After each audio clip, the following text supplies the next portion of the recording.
Hello everybody, I got 10 of these 8-inch pots today. They also each come with their own saucer. Okay, so here are what the saucers look like. And then here is the size of one of the pots, so it'll simply sit like this.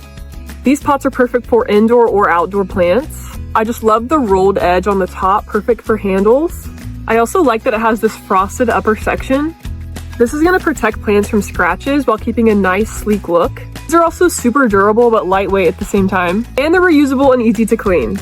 So I have this basil here that I've been growing, and as you can see, this little propagation station I have is getting to be too small. It also has cracks here at the bottom, so I definitely want to transport these into these bigger pots. Okay, so hair is up and out of my face, and I'm going to put on some gardening gloves. And then I have this whole thing of soil, so I'm going to fill up some of these pots.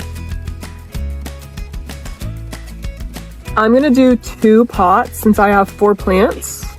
We're going to put 2 in each.